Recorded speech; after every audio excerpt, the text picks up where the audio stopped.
नमस्कार दर्शकों, पल पल में आपका स्वागत है। मैं हूं अमर सिंह जानी और मेरे साथ है सुरेंद्र भाटिया जी, जो पल पल के प्रधान संपादक हैं। आपने देखा होगा, लगातार हम कोई न कोई राजनीतिक चर्चा करते आए हैं और आज हम राजनीतिक चर्चा करेंगे रणदीप सिंह सुरजेवाला पे, क्योंकि जिस प्रकार से उन्होंने दावा किया है कि वो पूरे हरियाणा में घूमेंगे, और ये कह सकते हैं कि क्या रणदीप सुरजेवाला ने सीएम पद के लिए दावेदारी ठोकी है। इस पर बात करने के लिए भट्ट जी नमस्कार। नमस्कार जी। जी, आपने देखा होगा कि किस तरह रणजीत सुरजेवाला ने कैथल में भाषण दिया और लगातार उन्होंने कहा है कि वो 85 शहरों 90 विधानसभा क्षेत्र में और करीबन 1,500 गाँव में घूमेंगे। तो उनका सीधा सीधा मकसद, बार बार उनके नारे भी लगाए गए कि सीएम कैसा हो। तो क्या समझते हो कि वो अपने सीएम की दावेदारी पेश कर रहे हैं?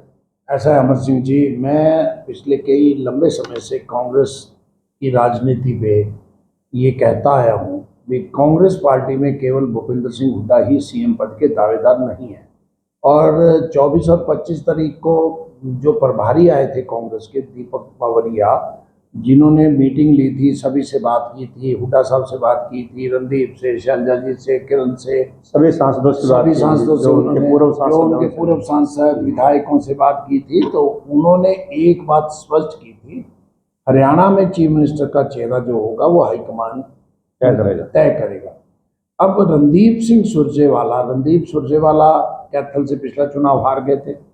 उससे पहले जो 2018 में याद होगा आप लोगों को, जब जींद में चुनाव हुआ था, तो वैसे रणदीप सुरजेवाला जींद जिले के नरवाना के मूल निवासी हैं, लेकिन नरवाना को जब रिजर्व कर दिया गया तो वो कैथल चले गए।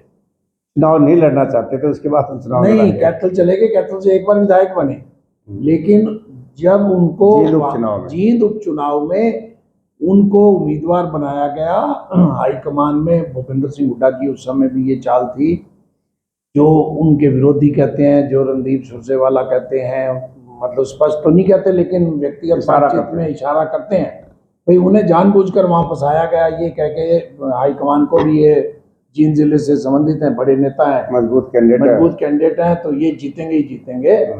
तो उस समय रामविलास जी ने भूपेंद्र सिंह हुड्डा को बड़े मजाक में कहा था, वो वायरल हुआ था भी, आपने एक कांटा निकाल दिया। तो अब कहीं रणदीप सिंह सुरजेवाला अपने कांटे से दूसरा कांटा ना निकाल दे, ये देखने वाली दिलचस्प होगा अगर कांग्रेस जीतती है तो। नहीं, तो आपका मतलब ये है कि जिस तरह से भूपेंद्र सिंह हुड्डा ने कांटा निकाला, ये इसका बदला लेना चाहते हैं। और साथ साथ में आप मानते हैं कि कर्नाटका चुनाव के बाद जिस तरह से उन्होंने खुद की तारीफ की है कि मैंने 7 महीने रह करके परिवार को छोड़ दिया, सब कुछ छोड़ा, और कर्नाटक में एक नई कांग्रेस का अध्याय शुरू हुआ है और वो हरियाणा भी शुरू करने जा रहे हैं।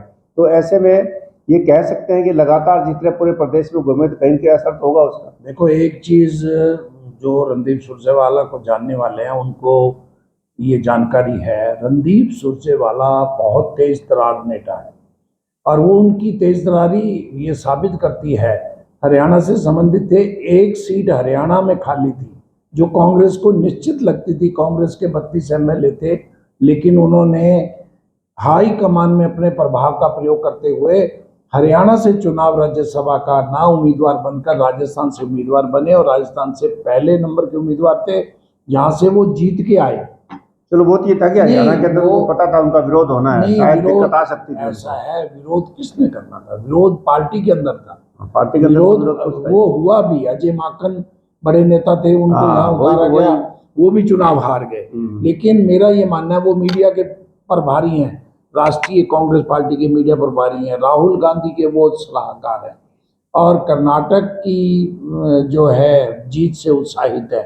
अब वो ताल ठोकेंगे हरियाणा में, उन्होंने ठोक दिया है। 2 दिन पहले उन्होंने जिस ढंग से भाषण दिया, और उनके भाषण के बीच बीच में उनके पास में खड़ा एक कार्यकर्ता जिस ढंग से हमारा नेता कैसा हो, रणदीप सुरजेवाला जैसा नारे लगा रहे थे, वो स्पष्ट है उन्होंने अपनी तरफ से भूपेंद्र सिंह हुड्डा और खास तौर पे दीपेंद्र हुड्डा को ये चुनौती दी है कि वो सीएम पद के उम्मीदवार हैं।